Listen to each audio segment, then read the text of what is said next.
Assalamualaikum warahmatullahi wabarakatuh.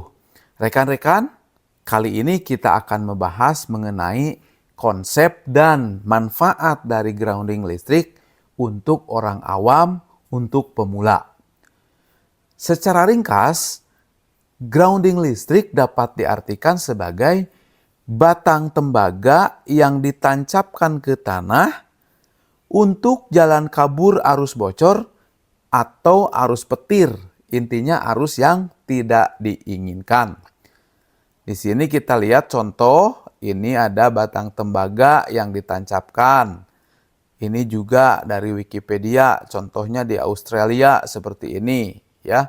Kemudian ini satu lagi, contoh batang tembaga yang kami buat sendiri yang ditancapkan ke dalam tanah.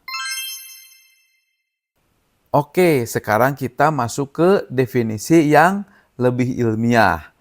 Nah, grounding listrik adalah elektroda yang tersambung ke bagian konduktif di dalam tanah. Istilah lain dari grounding listrik ini adalah earthing. Memang ada sedikit perbedaan ya antara earthing dan grounding. Ya, salah satunya adalah grounding itu populer di Amerika, sementara earthing itu populernya di Inggris. Kemudian istilah lainnya kalau di Indonesia adalah pentanahan dan pembumian. Ada juga ya yang menyebutnya sebagai arde, itu ada warisan dari bahasa Belanda. Nah, kita lihat di sini contoh dari road earthing atau road grounding ini. Nah, ini lihat nih. Ya, atau yang lebih besarnya yang ini.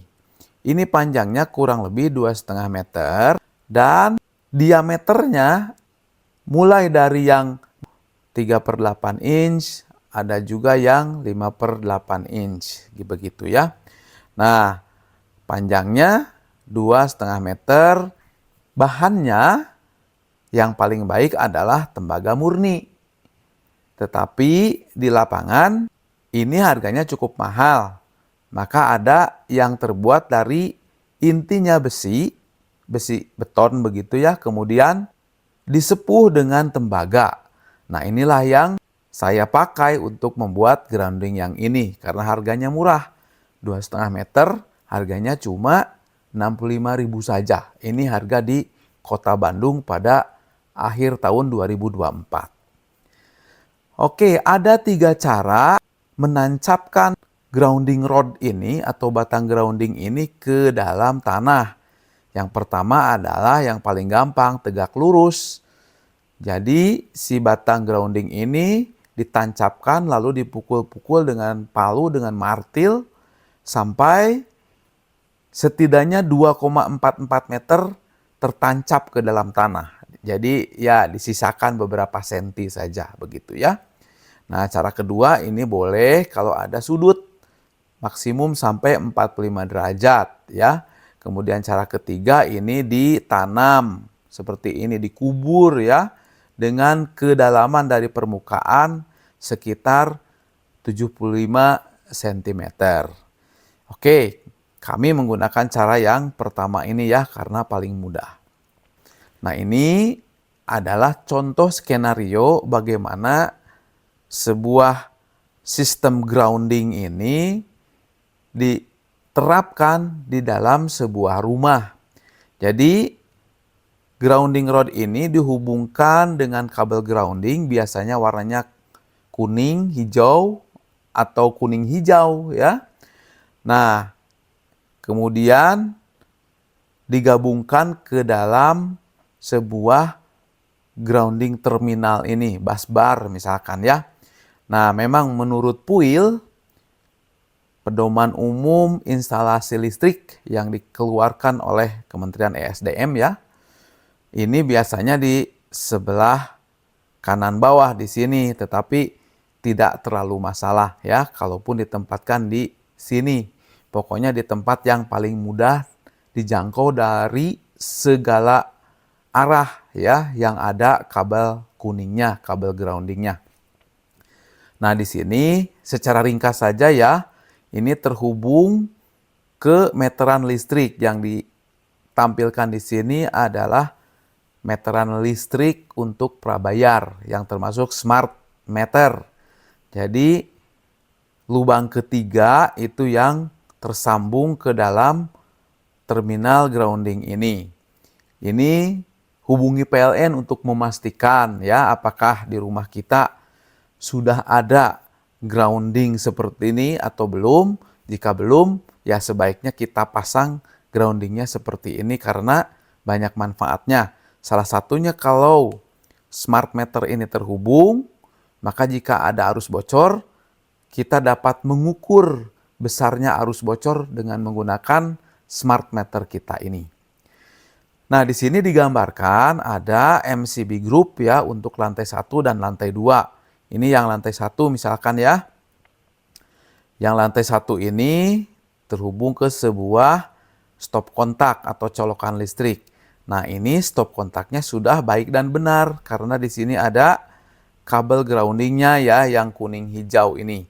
Kabel grounding ini akan terhubung ke terminal grounding di sini nih ya nih. Logam yang ada di bagian luar. Ini untuk terminal grounding, konduktor yang menyambung langsung ke grounding ini. Nah, kemudian ini ada MCB group yang kedua, yang ini ya, yang kiri ini untuk di lantai 2. Ini untuk contoh penggambaran saja.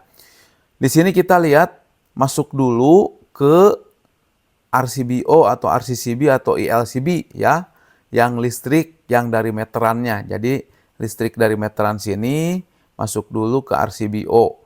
RCBO ini adalah alat untuk memproteksi agar arus bisa segera terputus kurang dari 1 detik ya saat terjadi arus bocor. Misalnya saat terjadi ada orang yang kesetrum. Nah, di sini dipasang sehingga rumah ini menjadi lebih aman lagi ya ketika ada RCBO, RCCB atau ILCB. Ayo pasang karena bisa sangat murah ya. Contoh yang saya punya di video sebelumnya, beli 65.000 langsung ditancapkan, hubungkan saja dengan kabel yang ada, itu rumah sudah punya grounding. Murah sebetulnya, lebih murah dari helm ya. Nanti kita lihat analogi grounding ini dengan helm. Nah, kemudian pasanglah RCBO, ILCB, RCCB ya, supaya ada proteksi ganda ya.